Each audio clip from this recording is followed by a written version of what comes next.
Thank you दीदी, thank you so much and we welcome you also again. So अभी मैं अनुरोध करना चाहूंगी मिस श्वेता परदेसी जी से। जैसा कि दीदी ने बताया कि आज आपको हाई फीवर है और उसके बावजूद भी आप रेडी होकर के इस कॉन्फ्रेंस में आए। आपने कहा कि मुझे भी अच्छा लगेगा और साथ में सबसे मिलूंगी तो और सब चीजें जो है सेवा भाव के साथ साथ शारीरिक जो बीमारी है, कष्ट है, वो कम हो जाता है क्योंकि वो मिलना और वो दुआएं कार्य करती हैं। तो मैं आपको इंट्रोड्यूस कराना चाहूंगी श्वेता जी से। आप all India beauty salon Latur district से आए हैं। आप प्रेसिडेंट हैं human rights Latur district, president हैं एंड मिसेस महाराष्ट्र 2022, विनर है Mrs India 2022 and Mrs India international jury में आप अभी भी हिस्सा हैं और आज भी कार्यरत हैं। और साथ साथ में आप इंटरनेशनल सेलिब्रिटीज जूरी के भी टीम मेंबर हैं।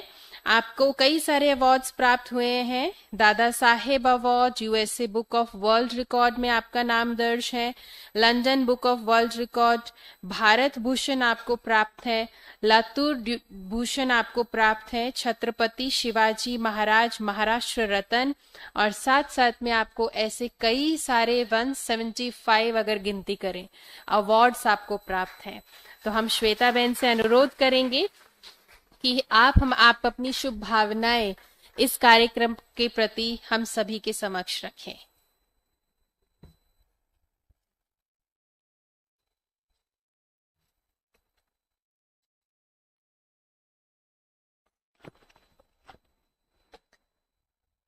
ओम शांति, ओम शांति, ओम शांति। कोमल हूँ कमजोर नहीं, कोमल हूँ कमजोर नहीं, तू शक्ति नाम ही नारी है, तू शक्ति नाम ही नारी है। सबको जीवन दान देने वाली मौत भी तुझसे हारी है, सबको जीवन दान देने वाली मौत भी तुझसे हारी है। सन्माननीय आदरणीय अतिथिगणों, माननीय व्यासपीठ को मेरा कोटि कोटि प्रणाम। बड़ा वैश्विक स्टेज मिलना और यहाँ तक पहुंचाने के लिए मैं लातूर सेंटर नंदा दीदी का दिल से शुक्रिया अदा करती हूँ और उसे आसान बनाया मेरे सुषमा माता जी ने। मैं उनको भी दिल से कोटि कोटि प्रणाम करती हूँ। पहले की स्थिति कैसी थी? महिलाओं की चूल या मूल, शिक्षा का अधिकार नहीं था, घर से बाहर निकलने का अधिकार नहीं था, कोई निर्णय लेने का अधिकार नहीं था। लेकिन उसे आसान बनाया अपने ज्योतिबा फुले और सावित्रीबाई फुले। इनके अथांग प्रयास की वजह से आज हम यहाँ तक महिलाएं हैं जो वकील, डॉक्टर, राजनीति में भी अपना परचम लहरा रही है। मैं उनको भी दिल से प्रणाम करती हूँ। मेरा अनुभव बहुत बड़ा है, बहुत बड़ा है और उसे मैं बताने में बहुत खुशी होगी। 2-3 साल पहले बहुत सिंपल सी लड़की थी, नॉर्मल महिला थी। शादी हुई, सपने अधूरे रह गए। मॉडलिंग क्षेत्र है, उसे पहले ही करना चाहती थी शादी के पहले, लेकिन शादी हो गई। फिर शादी होने के बाद मुझे लगा कि नहीं, अपना सपना या ख्वाब नहीं छोड़ना चाहिए। उसे हासिल करने के लिए मैंने बहुत आतंक प्रयास किया। मेरे परमात्मा के आशीर्वाद से, परमात्मा के साथ से मैं इतने बड़े स्टेज तक पहुंची। मैं वो बताना आपको बहुत अच्छा लगेगा क्योंकि एक छोटे गांव की लड़की शादी होने के बाद जब ससुराल में आती है तो उसे कुछ करने का अधिकार नहीं रहता, बहुत मर्यादा रहती है, बाहर निकलना की मुश्किल होता है। लेकिन मुझे कुछ करना था, हासिल करना था। मैं 2 बच्चों की माँ हूँ। मेरा एक बेटा 4 साल का है और एक बेटा 1.5 साल का है। मेरा 1.5 साल का बेटा, जब मैं सेकंड सिजरिंग हुआ था, मैं मैके गई थी और मुझे एप्लीकेशन आया कि आप मिसेस महाराष्ट्र का फॉर्म भरना चाहते हैं, आप रजिस्टर करना चाहते हैं। तो मैंने अपने पति से कॉल किया कि मुझे कुछ करना है, रजिस्ट्रेशन करना है, मिसेस महाराष्ट्र कुछ बनना है। तो पहला सवाल उनका ये आया, हम अच्छे खानदान के हैं, हम कर नहीं सकते, मॉडलिंग क्षेत्र अच्छा नहीं है। मैं थोड़ा सोची कि अपने घर से ही स्ट्रगल है, घर के सोचते हैं कि मॉडलिंग क्षेत्र अच्छा नहीं है, तो इसे चेंज करने के लिए मैंने इतना सोचा, अगर मैं बोली उनको एक चांस दीजिए लाइफ में, अगर गलत करती हूं तब आप मुझे बोल दीजिए। जब 1 मंथ का बेबी था, मेट्रो सिटी में जाना, 1 मंथ के बेबी को सेकंड सीजरिंग था, आप सोच सकते हैं 6 मंथ का बेड रेस्ट रहता है, लेकिन मुझे इतना ये करना था, जोश था कि सीजरिंग उजरिंग सब भूल गई मैं। अभी भी बीमार हूँ, लेकिन मैं वो बाबा की पावर इतनी है कि मैं खड़ा हो पाई। मैं सविता दीदी से भी कॉल करके पूछा था कि आज मेरा हो जाएगा या नहीं, लेकिन फिर बोली कि नहीं बाबा, देखते हैं बाबा क्या करते हैं, और मैं आज आई। वैसे ही मिसेस महाराष्ट्र का फॉर्म भरे, उनका पहला परमिशन नहीं था, नहीं बोल रहे थे, लेकिन मैंने बोला कि देखते हैं कितना दिन गुस्सा करेंगे, 1 दिन 2 दिन 3 दिन। मैं गई 1 मंथ के बेबी को लेके मेट्रो सिटी में, वहां कोई नहीं था पहचान का। और मेट्रो सिटी में जाना, मॉडलिंग क्षेत्र में, इतना मॉडलिंग क्षेत्र सही में अलग है, उसको देखने का नजरिया बहुत गलत भी है। सही है, क्योंकि विदेशी संस्कृति अपना रहे हैं और अपनी भारतीय संस्कृति को सब भूल रहे हैं। मैंने वही मुद्दा उठाया कि मैं अपने भारतीय संस्कृति के साथ, अपने भारतीय परंपरा के साथ जो कुछ करना चाहूंगी वो करूंगी, और सबको दिखाऊंगी कि शॉर्टकट स्लीवलेस डालने से डाल के नहीं, अपनी भारतीय संस्कृति को भी डाल के पोशाक बना के आप जीत सकते हैं, आगे जा सकते हैं, जैसे मैंने किया है। जब मेट्रो सिटी में जाते थे, 200-300 लड़कियां महिलाएं थी, सब बोलते थे ये क्या है, बहन जी है, ये कहां से मॉडल है। बात करने को भी नहीं तैयार थे, सही में इसको कौन मॉडल कहेगा। जब लेकिन मैंने अपने वॉक से, अपने टैलेंट से उनको अपना जवाब दिया, तब उनको पता चला नहीं, इसमें कुछ तो बात है। मेरा यही मानना है कि आप किसी क्षेत्र में काम करो, कुछ भी करो, लेकिन मर्यादा में रह के करो, मेरा मानना है।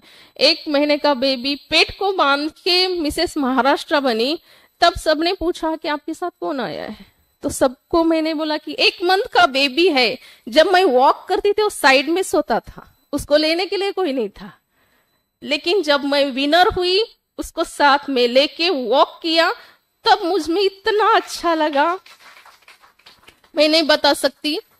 तब मुझे पता चला मैंने जो किया है सही किया है। वैसे ही 1 मंथ का था तो मिसेस महाराष्ट्र बनी, 2 मंथ का था मिसेस इंडिया बनी, 3 मंथ का था मिसेस इंडिया इंटरनेशनल विनर बनी। ना कि टाइटल, सब टाइटल नहीं, विनर, वो बच्चों को लेके। मेरे लिए बहुत बड़ा स्ट्रगल है, क्योंकि बाबा परमात्मा का आशीर्वाद मेरे साथ है।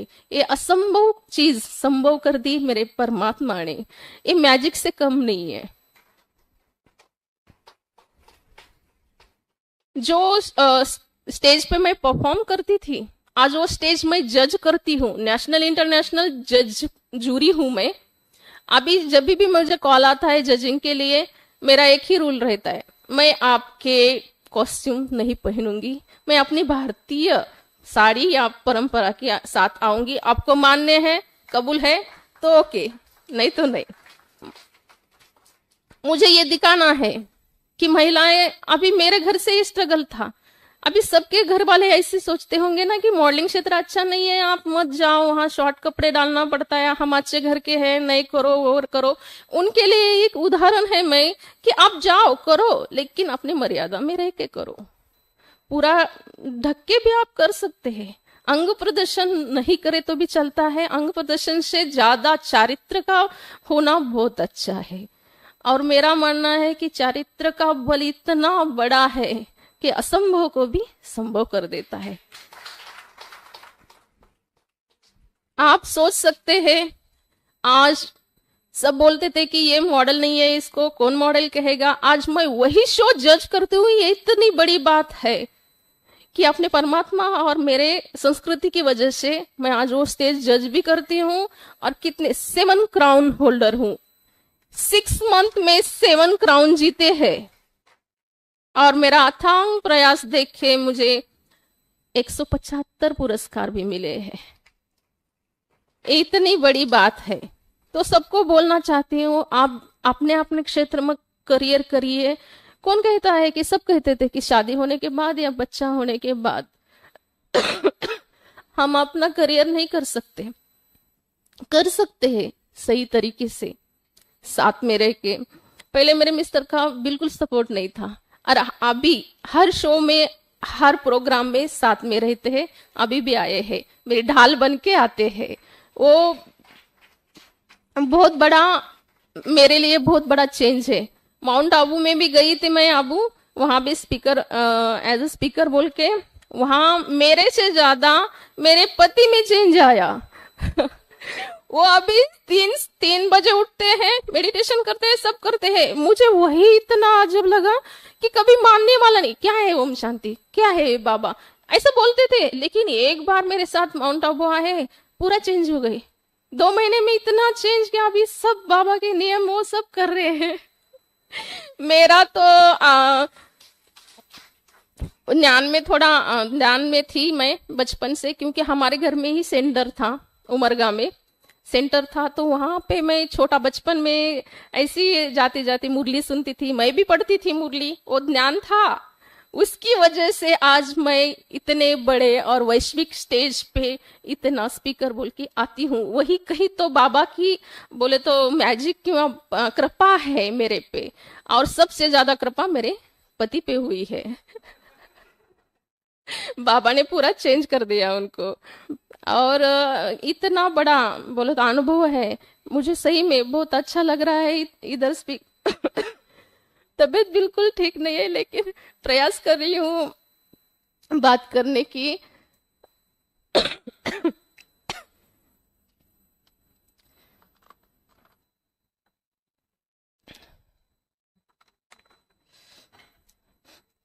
इंटरनेशनल शो जज करना या मामूली चीज नहीं है, किसी का भविष्य लिखना पड़ता है। बहुत सारे दुश्मन भी बन जाते हैं हर शो में।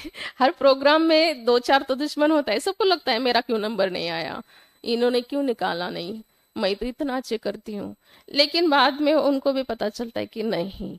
तो मेरा मानना है कि परमात्मा घर गृहस्थी, बच्चे, अपना परिवार संभालते संभालते अपना करियर भी कर सकते हैं, जैसे मैंने किया है। और जब मैं यहाँ और एक चीज बताना चाहती हूँ, मेरा एक छोटा सा घर है, वहां पे थोड़ी खेती बनाई है। जैसे माउंट आबू में है ना, वैसे मेरे घर की खुद की खेती बनाई है। हर चीज की सब्जियां लगाती हूँ, ऑर्गेनिक। वो बहुत अच्छा लगता है मुझे। वो खेती में यहाँ इंटरनेशनल शो जज करना, घर पे आने के बाद गाय भैंस का दूध भी निकालती हूँ, चूल्हे पे खाना भी बनाती हूँ। और मेरे खुद के खेती में की सब्जी मैं अपने बच्चों को खिलाती हूँ। मैं इतना बताना चाहती हूँ कि करियर में कितना भी आगे जाओ, लेकिन अपना कर्तव्य रखो। सब बोलते हैं नहीं आपने बहुत अच्छा करते हैं, आपके रोज स्टेटस देखते हैं। मैं क्यों स्टेटस लगाती हूँ? क्योंकि वो मन क्या करता है, कारणे ढूंढता है। महिलाएं क्या करती है, नहीं मैं कर सकती थी लेकिन मेरा बच्चा छोटा है, नहीं मुझसे हो नहीं सकता, मेरा पति नहीं करने देता, नहीं मेरी सास अच्छी नहीं है, मुझसे नहीं होगा। नहीं नहीं नहीं, उनके लिए मेरा जवाब है, हाँ आप एक कदम आगे बढ़ाओ तो परमात्मा और आप सब कुछ कर सकता है। आप एक कदम बढ़ाने की जरूरत है, सब होता है। मुमकिन कुछ भी नहीं, नामुमकिन कुछ भी नहीं, जैसे मैंने किया है। मुझे बहुत सारा बात करना है, लेकिन बात कर रही हूँ तो खांसी आ रही है, बहुत सारा बताना है। फिर भी मैं कोशिश कर रही हूँ, आप थोड़ा समझ लेना, बीच बीच में रुक रही हूँ।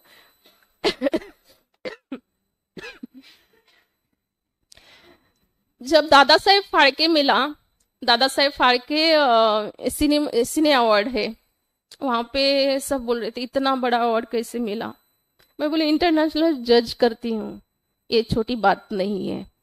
और लातूर हमारा ना तो सिटी है ना तो मेट्रो है, बीच का है।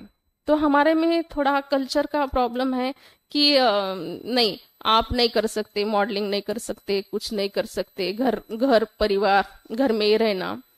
मैंने शादी होने के बाद गेट के बाहर कभी नहीं आई थी। हॉस्पिटल से घर, घर से हॉस्पिटल, वो भी पति लेके जाते थे। आज आज इंटरनेशनल शो जज करती हूँ, और जब जाती हूँ वहां पे हाय हेलो नहीं करती, नमस्कार करती हूँ। वो दिखाना चाहती हूँ कि भारतीय संस्कृति में बहुत दम है, सही में बहुत पावर है। दूसरे देशों के अपने संस्कृति पे, सब्जेक्ट पे पीएचडी कर रहे हैं, और हम अपनी संस्कृति को भूल रहे हैं। ये बहुत गलत हो रहा है। इसी मुद्दे को मैं आगे बढ़ाना चाहती हूँ, संस्कृति को आगे बढ़ाना चाहती हूँ। मैं कहाँ भी जाती हूँ तो ज्यादा मराठी और हिंदी बात करती हूँ, ना कि इंग्लिश। सबको दिखाना चाहते हैं कि इंग्लिश बात करे तो ही आगे जाता है, शॉर्ट कपड़े डाले तो ही आगे जा सकते हैं। नहीं, हम मर्यादा में रह के भी आगे जा सकते हैं, सब कुछ कर सकते हैं परमात्मा के आशीर्वाद से।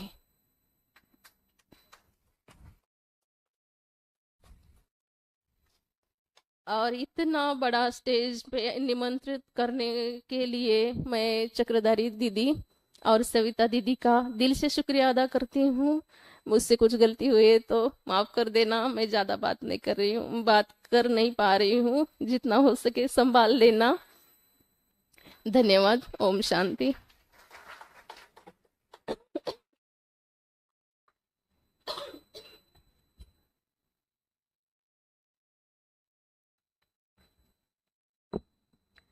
Thank you so much sister. जो हमारा आज का थीम है women the saviour of culture, so आपके प्रैक्टिकल जीवन से वो दिखाई देता है कि आपने अपने कल्चर को, आपने इस भारतीय संस्कृति को सेव किया है। आप सब कुछ करते हुए भी अपने पैर जो हैं वो जड़ें जो हैं वो फिर भी जमीन में है। जितने भी आसमान में जाए, वृक्ष कितना भी फलीभूत हो जाए, लेकिन उसकी जड़ों की मजबूती जमीन के अंदर होती है। तो आपने अपने जीवन को वैसा ही बनाया है। तो बहुत बहुत थैंक यू यहाँ पर आने के लिए, इनविटेशन स्वीकार करने के लिए और हम सबके साथ ये शेयरिंग करने के लिए। तो मैं अभी अनुरोध करना चाहूंगी, हमारे साथ मिस श्वेता महेश्वरी जी हैं,